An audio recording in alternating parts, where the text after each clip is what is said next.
invitation adressée à l'humanité entière, musulmans, chrétiens, juifs, ainsi qu'à toutes les autres religions du monde, à découvrir l'appel de l'imam al-Mahdi Nasser Mohammed al-Yamani et sa mission sur terre. À tous ceux qui cherchent la vérité, vraiment je ne dis à propos d'Allah que la vérité. Alors si vous apercevez la vérité, il sera plus sûr pour vous de la suivre. Il n'y a autre de la vérité que l'égarement. Celles et ceux qui ont reçu cette invitation sont désormais au nombre des avertis. Allah en est témoin. Ne démentez rien tant que vous n'avez pas, par vous-même, fait vos propres investigations. Allah a envoyé l'imam al-Mahdi attendu, le dernier calife d'Allah sur terre. Il n'est ni prophète ni messager, mais celui qui soutient le prophète Mohammed, sallallahu alayhi wa sallam, Nasser Mohammed.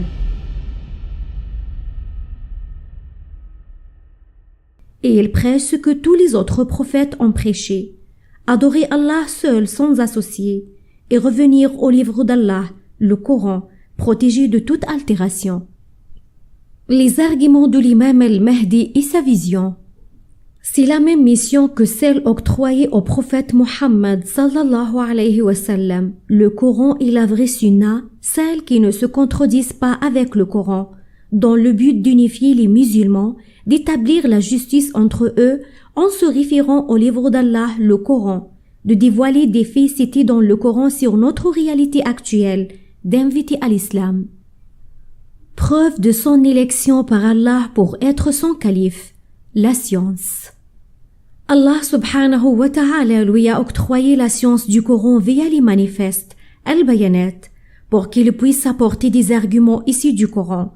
Sa science est la preuve irréfutable du califat de toute personne choisie par Allah pour cette mission, en tout temps et tout espace, depuis le premier calife d'Allah sur terre, Adam alayhi salatu wassalam, jusqu'au dernier calife, l'imam al-Mahdi. L'imam al-Mahdi. Il n'est ni sunnite ni chiite, mais musulman hanif, pur, comme tous les prophètes et les messagers d'Allah. Il clarifie les versets du Coran par le Coran.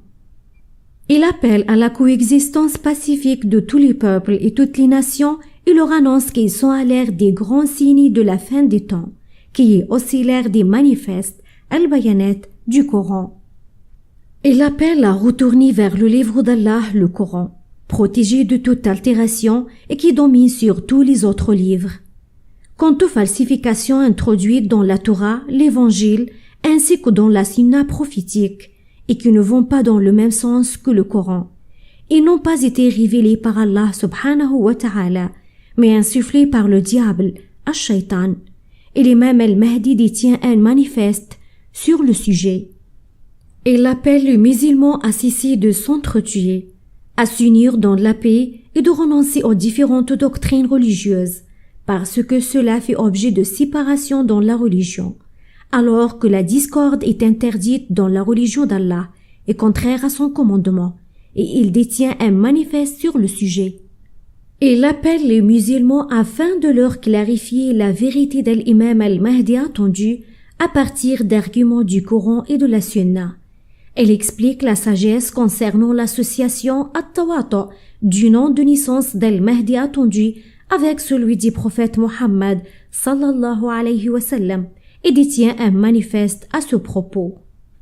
Il clarifie depuis le Coran la magnificence du nom d'Allah qui inclut la clé de sagesse de la création de tous les êtres et détient un manifeste à ce sujet.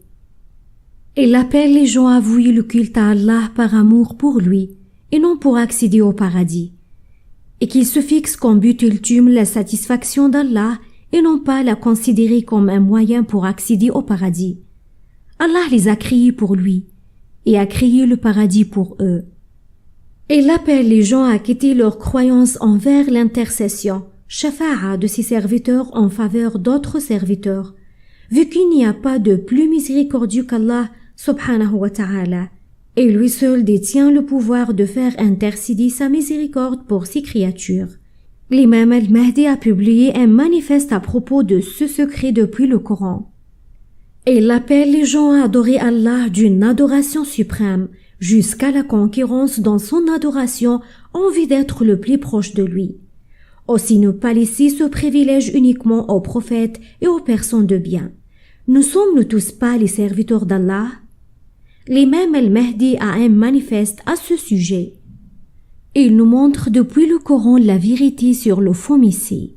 Qui est-il? Où vit-il? Qui sont ses armées? Quand apparaîtra-t-il? Il dévoile les secrets cachés du Coran depuis le Coran, tels que les lettres séparées et les secrets du calcul, l'identité des gens de la caverne, leur nombre, leur nom et la situation géographique de leur caverne. Qui est Ad-Dabba? Qui est Dhul-Qarnayn et quelles sont leurs histoires? Où se trouve le paradis d'Adam, alayhi salatu wassalam? Où se trouve la cité d'Oad et Tamoud? Il donne des détails et précisions vérifiables à l'époque actuelle, ce qui constitue un argument indiscutable prouvant l'origine divine du Coran. Le Coran révèle la structure de l'univers, sa forme, ses limites, son début et sa fin, le centre de gravité cosmique, la sphéricité de la Terre, l'emplacement des 7 terres, du paradis et de l'enfer. Il confronte les scientifiques occidentaux de divers domaines avec le Coran, trouvant que ce qu'il dit est vrai scientifiquement et logiquement dans la réalité, afin qu'ils sachent que le Coran vient d'un sage expert, peut-être qu'ils croiront. Il met en garde les gens contre la planète Saqar, souvent mentionnée dans le Coran comme la 10e planète Nibiru, cachée par l'agence spatiale NASA. Allah y anéantira tous ceux qui rejettent le rappel et ne répondent pas à l'appel d'Allah et de son calife l'imam al-Mahdi, lequel sera révélé à tous les humains dans une nuit, alors qu'ils seront confondus. Ne mentez pas avant de comprendre et repentez-vous à Allah pour qu'il vous montre la vérité. Visitez le forum Al-Bushra islamique et la grande nouvelle, table de dialogue mondial de l'imam attendu Nasser Mohammed al-Yamani, mahdialumma.com.